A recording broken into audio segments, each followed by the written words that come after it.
Welcome back to Big Brave Business. I'm your host, Sarah K. Heater. Big Brave Business is a podcast where we challenge the status quo of traditional business practices. So if you're ready to challenge norms, rewrite the rules, and redefine what it means to lead with courage and integrity, then grab a notebook and let's dive in.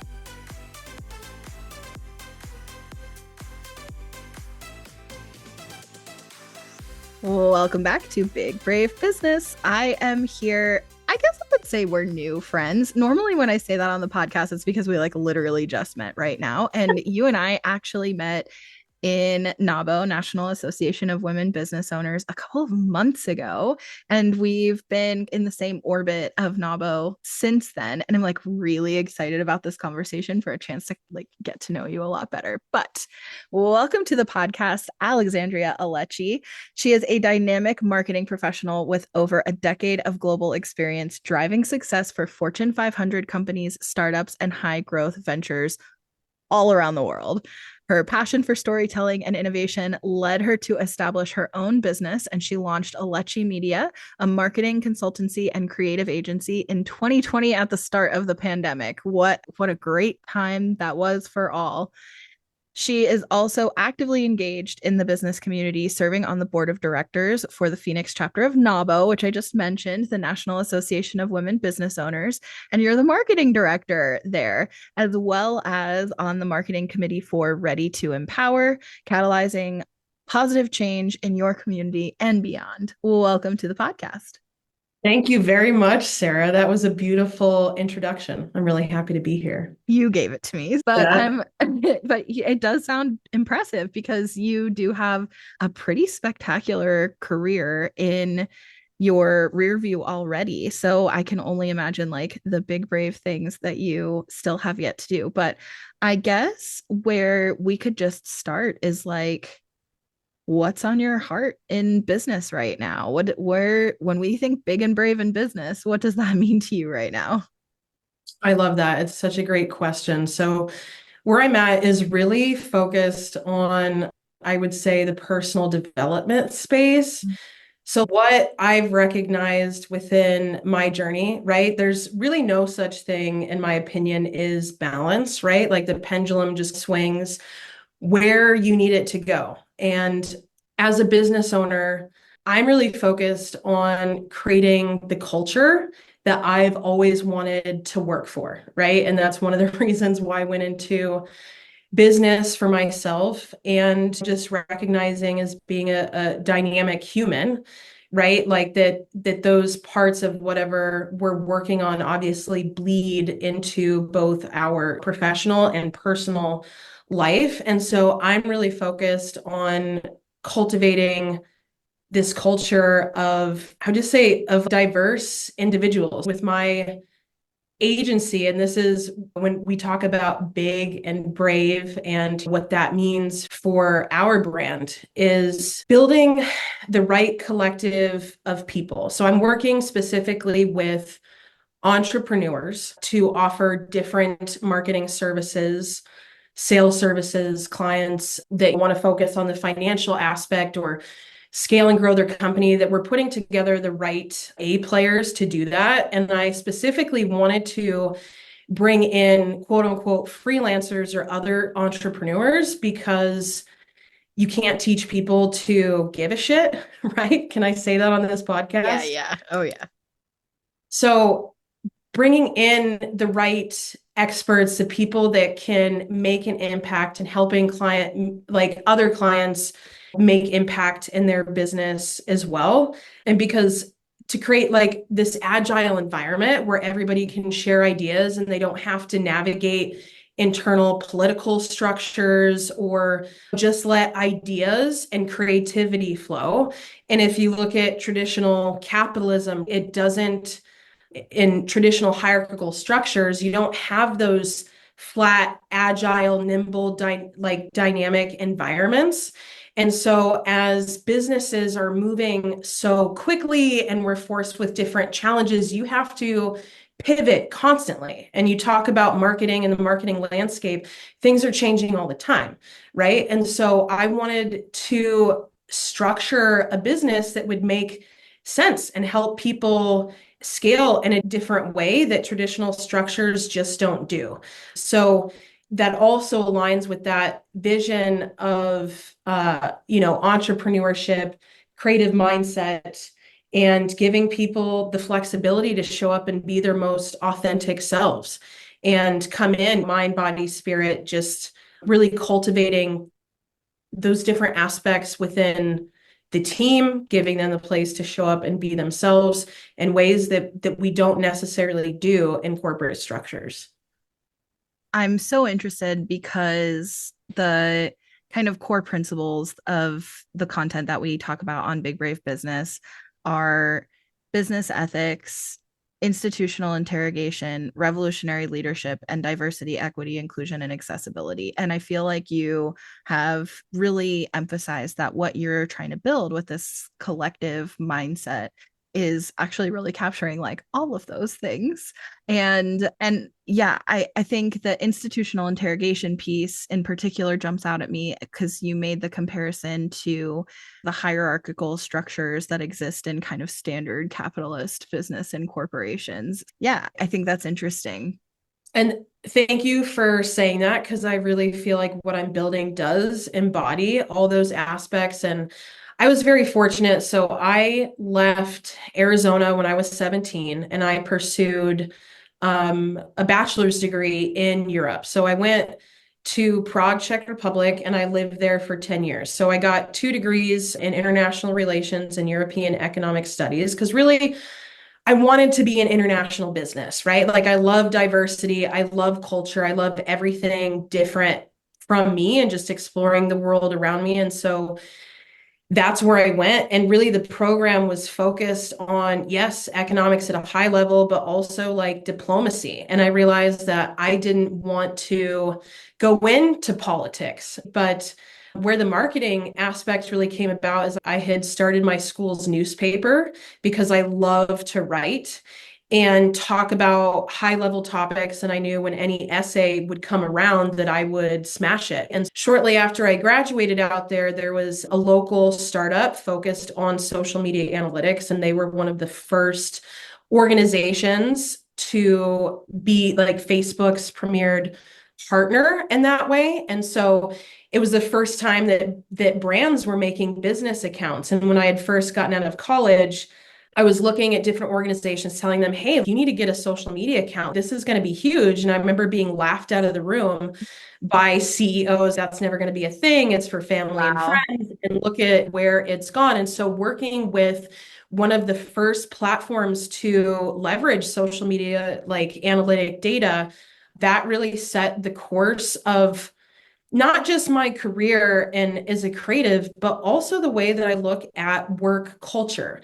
So we talked about this in a recent conversation you and I had, Sarah, where it's much more of a laissez-faire attitude. So I worked for a company that gave me right off the bat 25 days a year, 5 sick days, and a couple other free days. And you could take them consecutively if you wanted to screw off and go to Asia for over a month. Like you had that ability. And out there, work culture is different, right? You don't work to live or whatever that saying goes. And so the values and emphasis that I created out there is such a different way of working. So when I eventually moved back to the States, I was very much confronted with the difference in work culture.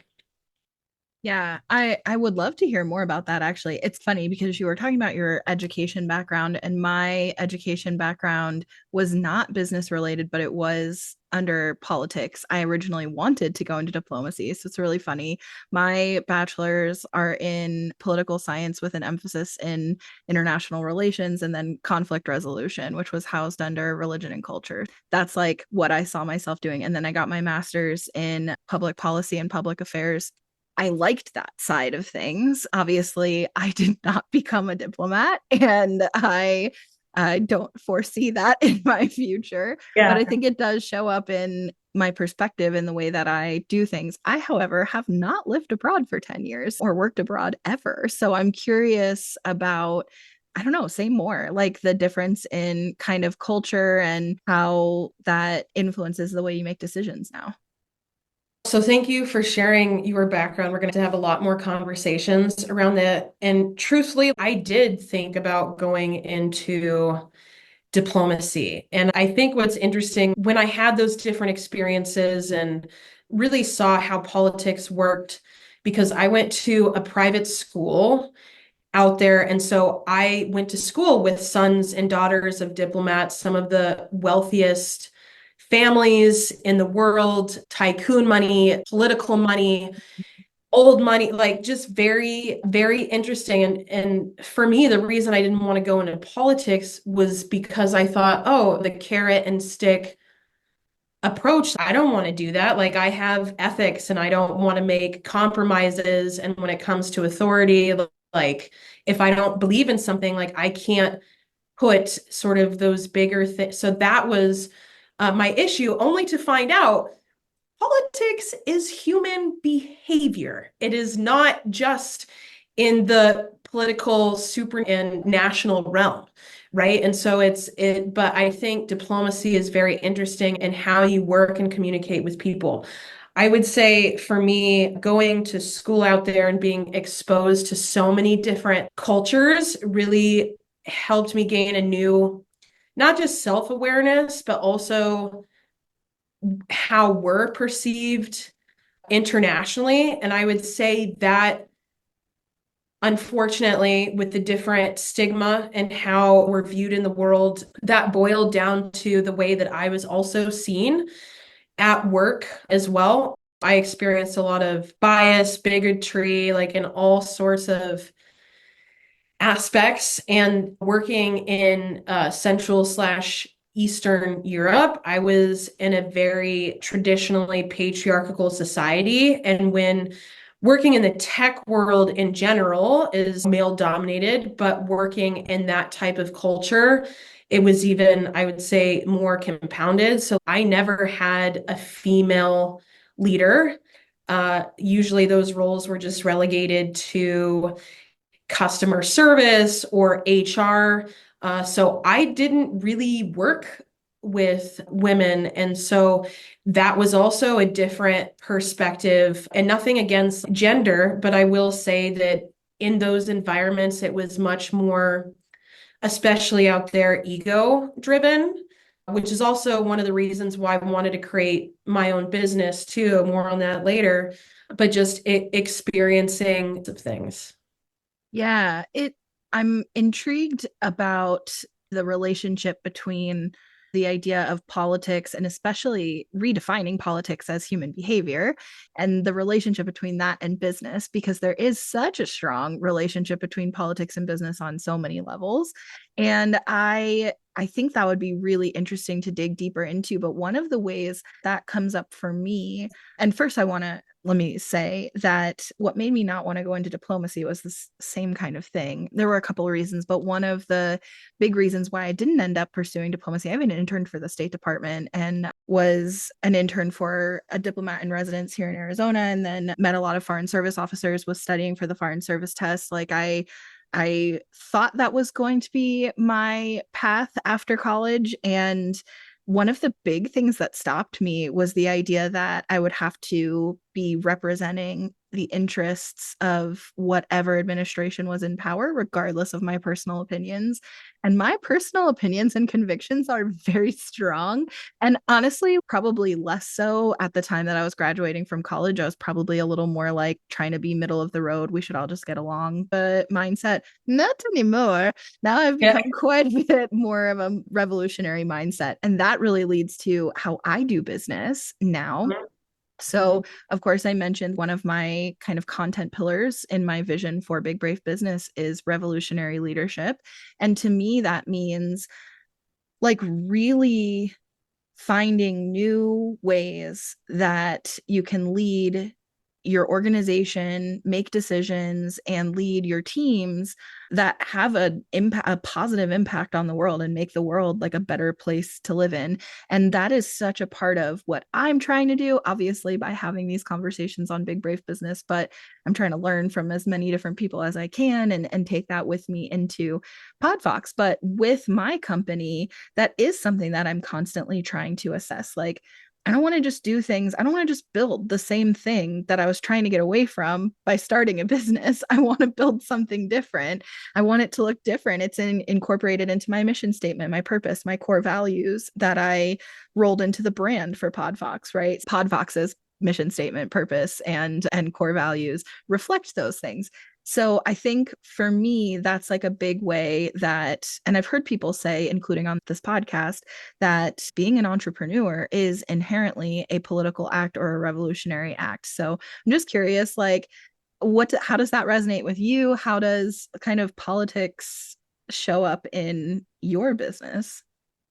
Sarah, oh my goodness, that resonates so hard because okay, I will tell you through some of my experience, what I found, I have very much a growth mindset. And what I want to write that down about being that sort of political revolutionary, because when I worked in several different markets too, right? And a lot of different work cultures. And coming back to the States too, I realized and this is, I don't even want to talk about the politics side and the binary aspect of things, right? And like where we are in the political landscape.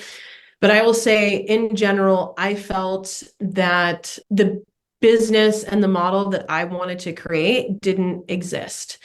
And when you are an entrepreneur, let's say fire starter, or at least for me, when I didn't find those same sorts of mindset or even just support, whether it was for ideas or experimentation or knowledge. Hey, like I may not be somebody with a ton of titles, but this is what the data is saying, or whatever my convictions were. I wanted to create an entity. Let me say it this way.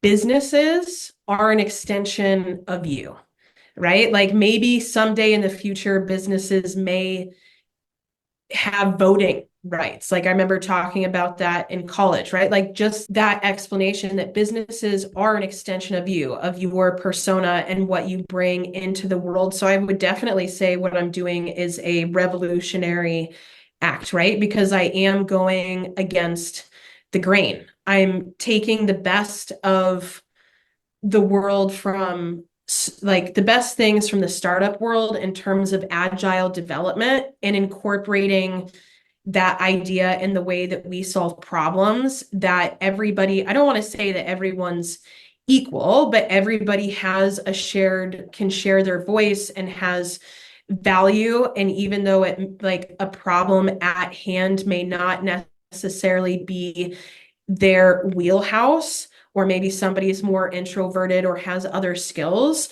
that they're able to look at a problem through their lens and offer their solution and creating an environment that supports that, as well as with that diversity and inclusion, bringing all those different experiences into the fore. And again, as I said, like I love everything that's different from me, whether that's culturally, lifestyle, backgrounds. And so I think that is like the tapestry of life and the way that people look at things. And so that's what I want to honor in my business, especially as companies are global, as customers can come from all different markets. You can't have a homogenous culture, right? And to me, that's what I was experiencing within the tech world and people stealing ideas and it being very egocentric. And now, as I've started to work with other opinions and leaders and all different sorts of walk of life, that's what I want to bring into my business. And I think that in itself and building something that goes away from those structures and the homogeny is more of what we need because it's also where we are as a culture.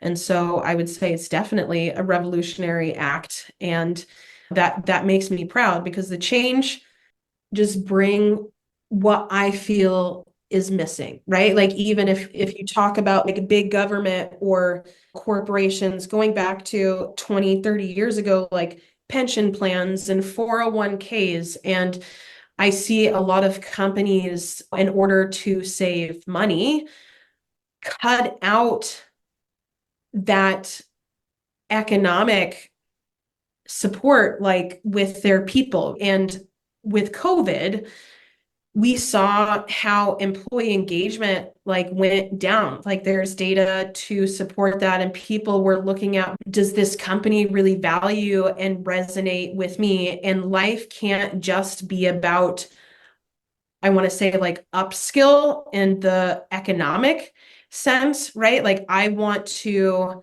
again, we are building a culture that is focused on upskilling, and if the person wants it, or educating themselves in other aspects other than what's going to bring assets to the job, and supporting people the way that they were 30, 40 years ago, because that's what's going to attract the right people. That's what's going to attract the brightest minds and ideas, and really make an impact that way and improve engagement, right? So the things that I felt that were always missing from leadership, and if you look at companies like little countries or communities in their own way, it's like, how would I want to design my country, and in terms of value and integrity, and the what the community will thrive on, and what does that look like? And so that's the way that I view it.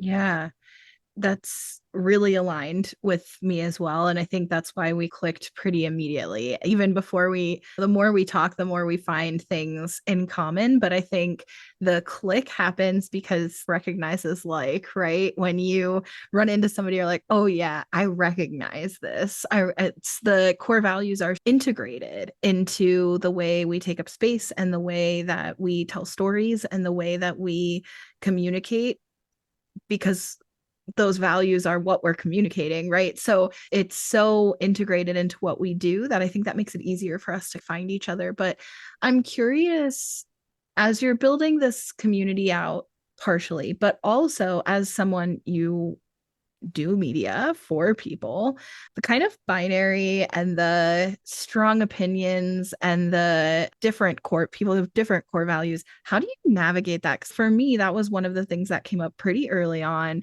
in producing podcasts. I literally want to help amplify people's voices. And in that, not everyone's voices. There are some voices I do not want to give a platform to.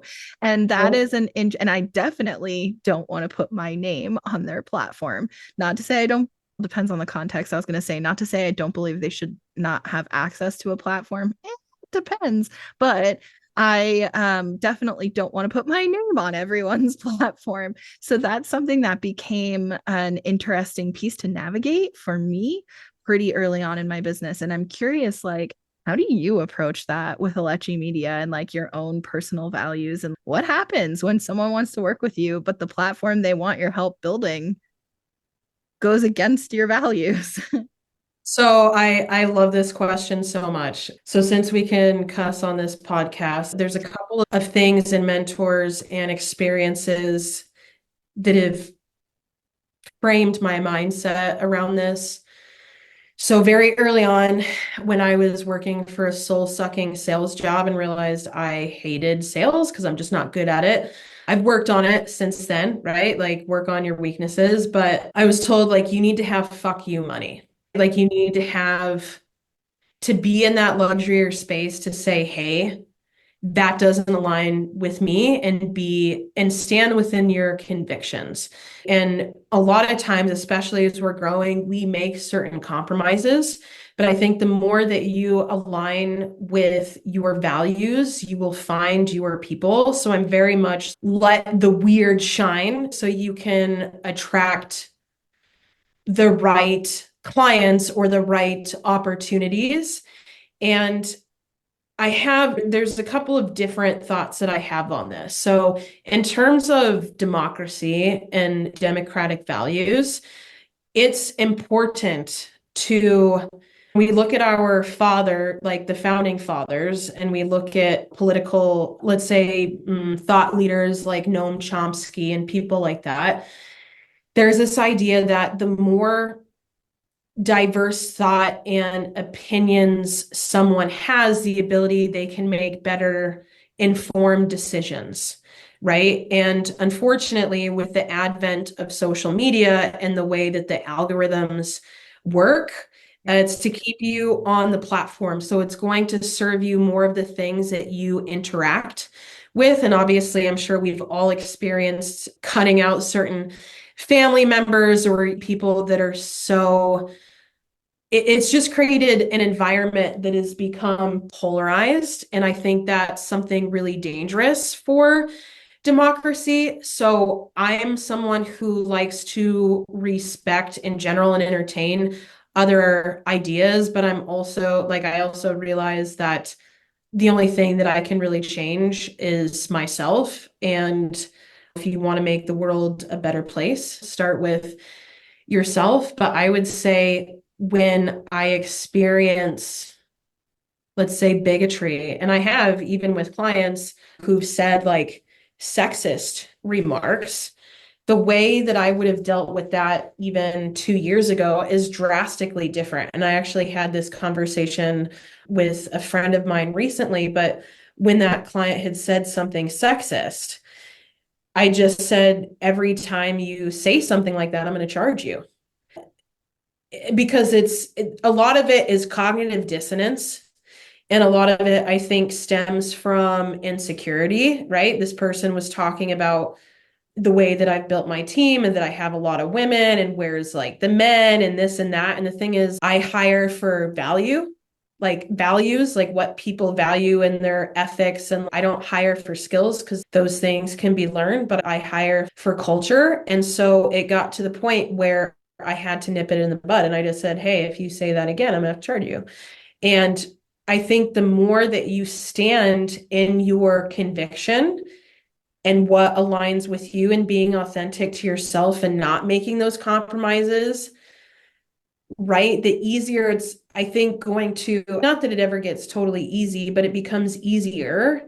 And that will, you let your weirdo light shine and you'll find that tribe, you'll find that community. And frankly, if like somebody's going to come with that low, maybe sometimes very ignorant mindset, like I also can't change things, like I can't change that behavior, and just accepting that and also realizing, hey, that probably stems from insecurity, but that's not mine. That's not my energy. That's that person. And I'm just going to show up and be myself. And if it doesn't work, then I'm not going to compromise, because one door closes and another one opens. But I've had to just have faith that I will find the people that resonate. I think that makes a lot of sense. And if I reflect on my own kind of experience with it, it makes sense that it's something that came up really early on in my business when I didn't have my messaging super clear. I didn't have my branding super clear. I didn't have an established book of business. So I was also, frankly, more desperate for money. So it was like, oh shit, what do I do now? If this is a person I know I disagree with, and they may potentially use this platform that I'm producing to spew things that I know are either fundamentally untrue and or harmful to other groups of people. Like, what's my social responsibility here? And I feel like that hasn't really been an issue in as much in more recent years. And that's probably because my messaging does attract people who align with my core values. And in fact, I've found that, to your point, when I'm really communicating, and that's part of this podcast, but when I'm really communicating some of the ideas that end up coming up in conversation on this podcast, or as a result of having a conversation on this podcast, and I'm putting threads out there or Instagram posts or whatever, sending out emails to my list. And I put that out there and start having conversations that are related to the culture of PodFox and my core values and how the core values of PodFox align with that and what we're doing and who we help and why this matters, I get responses from people that say things like either this is why I'll only work with you with podcasting, or one day when I start a podcast, that's why you're my go-to. That's why I want to work with you. And I think that does really help. If you go against the things that I believe, you're probably going to be deterred from reaching out based on my messaging and my social media and what I'm putting out there. And I think too, as you said, like in the beginning, like when you're building your business, and for all entrepreneurs, like you're not going to have that luxury, right? Like until you have a book of business, and like you have to make certain compromises, but over time, you'll be able to find the right people and you will have that luxury. And I think there's a gray area where there are people that I fundamentally wouldn't produce their podcast if you wanted to come on and spew some racist, heinous shit and call for people's deaths or something like that, then obviously that would be an easy no. But it's more likely that there's going to be things people say that I'm like, I don't know if Right. this might not feel good. This might not feel good to me. I don't know if I feel good about putting my name on this. That's probably more likely to happen.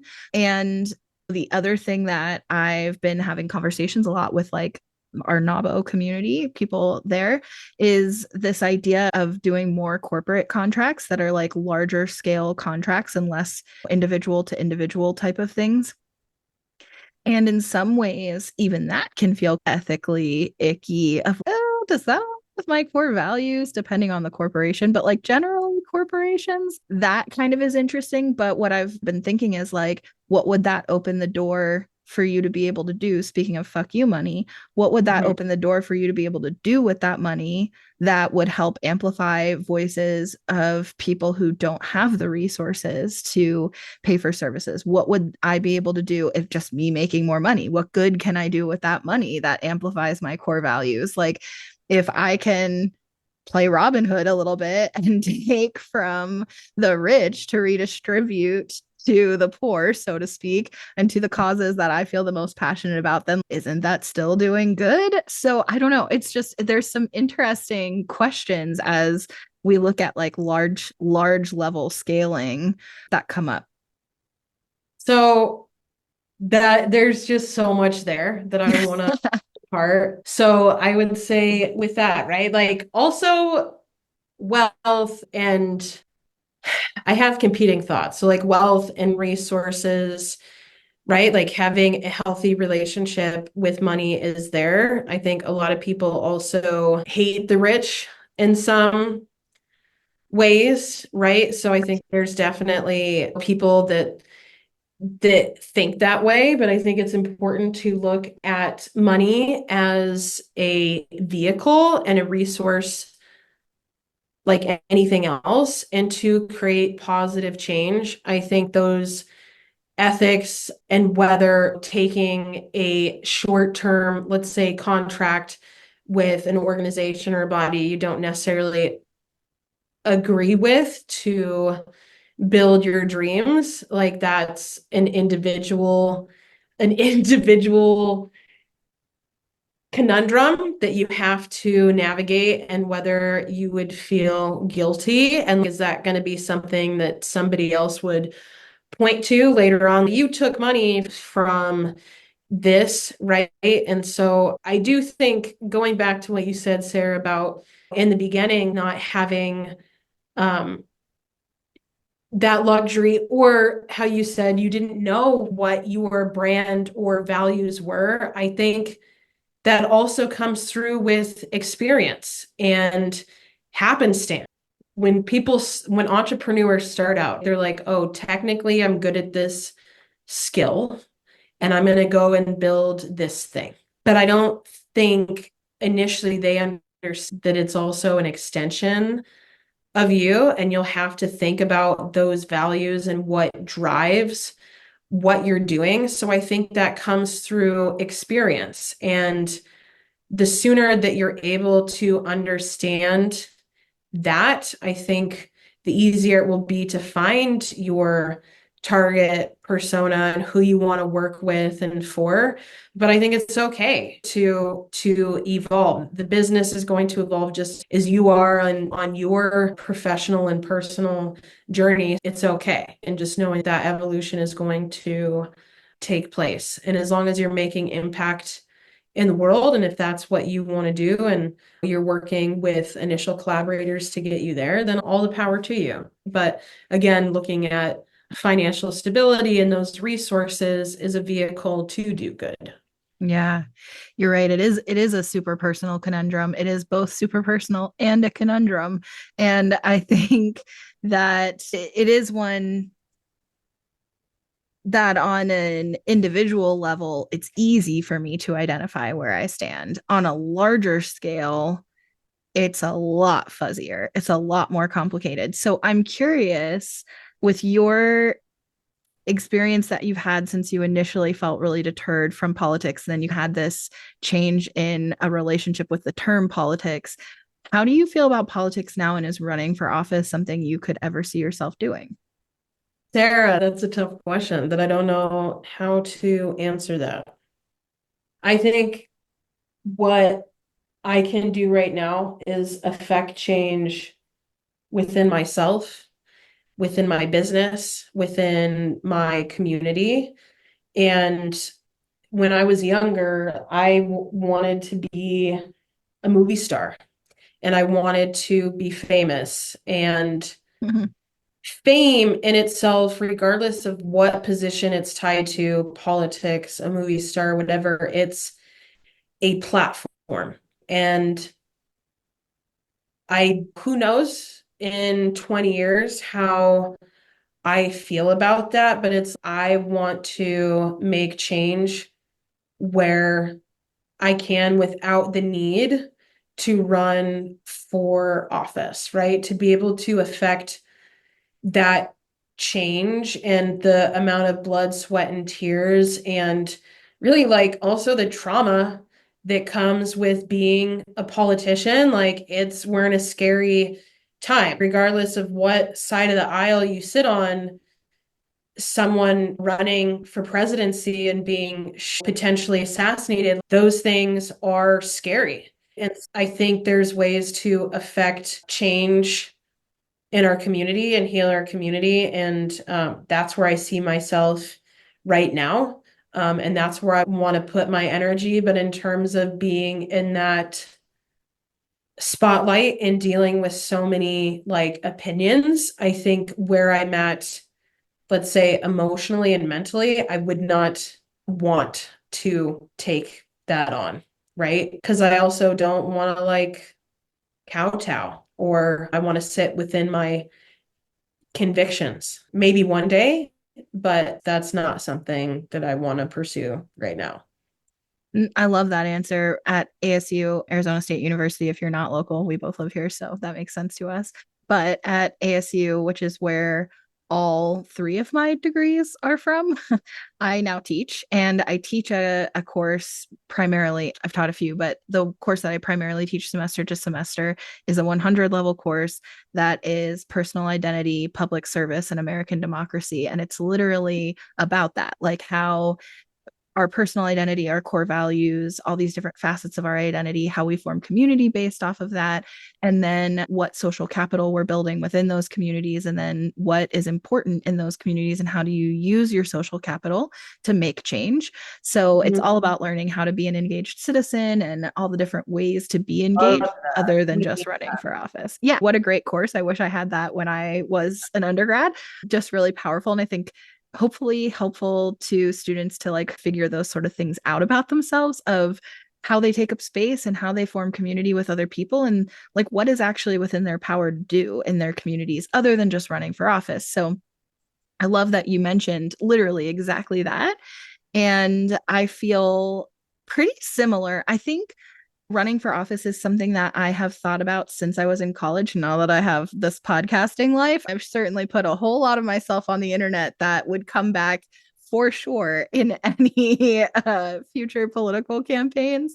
But I'm just honest about how I feel in my own personal experiences. So I guess it is what it is. But I think there's a lot of things about running for office that definitely deter me as far as fundraising, and which kind of goes back to what you were saying about like your relationship with sales and how it's something that you've worked on. I feel like probably my relationship with fundraising is very similar.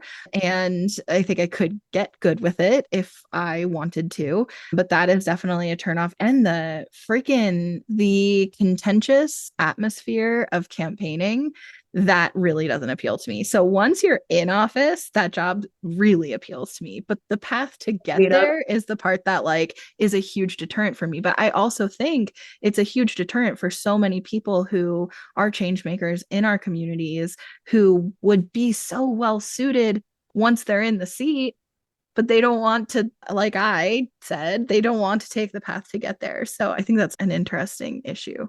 I would say next year I want to sign up for your course, one hundo. And just like what I was saying before about, hey, this type of company that I wanted didn't exist, and I kept banging my head up against the wall to find that culture. And so I made my own business instead. And the Mm-hmm. same, didn't find that course, like you built that. And I think that's incredible. And it's true, right? There are the American political system and that of any nation, but specifically talking about America, it's a machine, right? And when you look at the social capital, I love what you're teaching because there are people behind the scenes that are making things work or influencing, and they're not the ones who are showing their face, right? So there's ways through connection and social capital to influence. And I don't mean back toward politics, but I guess that's what it is, being in the right spaces to affect change. But social capital is important, right? Yeah. And back in Greece and like early democracy, when everybody could go to the agora and impact change, we don't have that fundamentally, right? But we have the ability to put our vote and emphasis in those places. But I Yeah. think looking at the importance of network and community and making that more important, I think that's also what it's about, right? Like it's Yeah. resources like with NAWBO, for example, helping women to raise capital for their business. Mm-hmm. To how do you get resources, or there's so much out there and there's ways to affect change that doesn't necessarily mean putting your neck on the line to go that route. Yeah, that's true. And I think that comes back to where entrepreneurship and business, it is a political act, it is a revolutionary act, and it's in all of it, right? Because it's how we make decisions are in our business, how we lead our teams, our company culture that we create, and then also our relationship with clients and what that looks like. But then also, and I think you could relate to this too, since you're a media company, or you're not a media, you run a media company, that's a better way to put it. Your company is a media company. One big part of what I do that feels very political and revolutionary is like we amplify underrepresented voices in their communities or their industries or in podcasting as a whole. And that is changing the world. We work with people doing world changing work. And by helping amplify their voices, build a platform to use their voice because we believe their voice matters, that is revolutionary work. And that feels fucking great. This is so That's fun. that's amazing. And I will tell you, as a media and marketing and business collective with Alecci Media, that's when I went into this, I said, I want to help small business owners, right? Because I come from a long line of entrepreneurs. My mother had a bakery growing up. My grandfather had a restaurant. My uncle owns different properties, my cousins. So I was shaking hands with people when I was 5 years old and built a resume at 8 and was like competing with my mom with her bakery, having a little lemonade stand out front.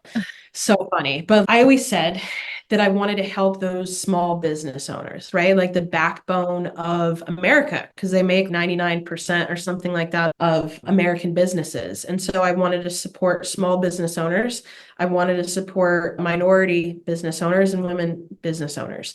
And so, in the same way that you were affecting change through amplifying those voices, it's the same thing that we're doing with the marketing and business collective is to scale and grow companies in a sustainable way so that they can disrupt markets, right? Like we're looking for entrepreneurs that want to disrupt, make an impact or change or whatever it is that have a really interesting marketing challenge that other people just don't want to touch because it's not a it's not a linear trajectory, right? And so that's where I get really excited because I can distill the best practices from startups and what it takes to grow, but also do that sustainably and with the right minds and systems and those things in place so that they too can make a further impact. So you and I totally same thing, just from Cut different, from the different. same cloth. Yep, yep, yep. I love this. Okay, so I love, first of all, I'd love to have you back on to talk about your background with entrepreneurship and how you were exposed to it. And I know you also had told me ahead of time that you started your first business as like a teenager, right? So I feel like you have to come back. Although it sounds like if you were doing lemonade stands, et cetera, as a kid, like you've been doing businesses your whole life. I would love to chat about this. I think like the threads of entrepreneurship and how that influenced how we got where we are today is such an interesting conversation. So we have to have that one too. So you're gonna have to come back on. But in the meantime, I like to end all of these conversations with a fun question. It can be work related, but it does not have to be. And that is, what's something that's bringing you joy right now?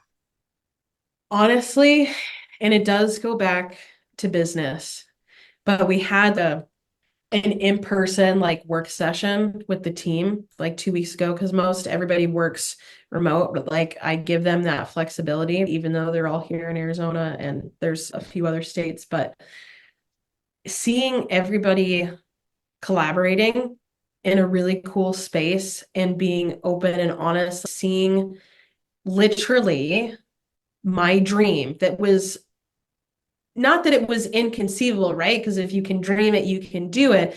But literally seeing the manifestation be tangible and see it right before my eyes. And it was this moment 2 weeks ago that got me really excited to be like, yes, like I'm making this happen. I'm building my dream. So I'm excited because the root of that dream is happening, but now I'm here, right? So what is the extension of that? What is the next step? Yeah. What is the next move? How do I keep building that dream because it's here? So that's what I'm really excited about is that next phase. Yeah, that's awesome. That's really fun. And I can so relate. So, what's making me happy right now is, let's see, I'm fortunate. So many things are making me happy. Yeah. I want to hear what makes you happy, but after you tell me what makes you happy, I also want to tell you one more thing I'm really excited about. Okay, good. Yes. So I think I'm going to go with, by the time this airs, this will have happened like a couple months ago, but shortly from now, I will be on my way to a conference. I'm going to be speaking, and I've done a lot of public speaking in my life and in my career. I love it. It's my favorite thing. I was a theater kid. Give me a microphone, put me on a stage. I'm just happy. When people say, what could you talk about for 30 minutes without any preparation? Literally anything. Test me. Like I love to talk. I love it. Same. So I'm super, super excited about this, but this is the first time since I started my business that I'll be speaking in the context of Podfox on a Mm. stage. I've done mostly all just virtual speaking since I started my business because it was in 2019. And right after that, everything shut down. So I really haven't put myself out there since things opened back up again to be Mhm. speaking on stages since then. So I'm thrilled about that. That's going to be really fun. And what's so interesting, and I shared part of this on a previous episode, but what's so interesting is I've applied to speak a couple of places that I never hear back, right? But this I did not actually apply to speak. I reached out about supporting her event in other ways. I was just planning to attend. I considered sponsoring, which I did end up sponsoring the conference as well. And when I reached out to her about potentially sponsoring, she said, when we had a vibe check call before she would even share the sponsorship opportunities, she was like, let's do a vibe check. She had done some research before our call. And when we hopped on, she's like, okay, so I already know that I think this is a good fit, but I want to hear from you. You tell me about your business and whatnot and your vision and why you think this is a good fit. And so I talked about what I do. And she said, you have to speak. Are you interested in speaking? Why don't you come speak? So she invited me to come speak at this conference, which is really thrilling. And what's so funny about this is that since then, I have had two other speaking opportunities come up, unconfirmed. So I'm not going to share the details yet, but two other speaking opportunities that came up very similarly. You just make authentic connections with people, and then they reach out and invite you to speak. Who knew that this was the secret to getting through that application process for speaking? I'm excited. I feel like there's going to be a lot more. This sounds so dramatic. There's gonna be a lot more stages in my next 12 to 18 months, but yeah, that's what I want. I love that. I'm so excited for you, Sarah, because you have such an amazing platform. You built an awesome brand, Thank and you. people love to hear you speak. And I'm really excited that you're nurturing that Thank you so part of much. you and on stage too, right? Not Yeah. just behind the mic on a virtually, right? That you're really Yeah. out there. And I love seeing that. So I can't wait to hear more about it and all of the other opportunities. And I will say that it also goes back to social capital, right? People want to work with people that they vibe with, right? Yep. That have those same values, and coming in with an open mind and saying yes to opportunities when they arise, the more you're going to attract. So definitely keep doing that. Yeah. Thank you so much. I appreciate that. What's the other thing that's you're excited about? In terms of networking, so I spoke on a stage earlier this year. It was a women's conference, absolutely incredible. Met the top 100 female business owners in America, Cool. which was really cool.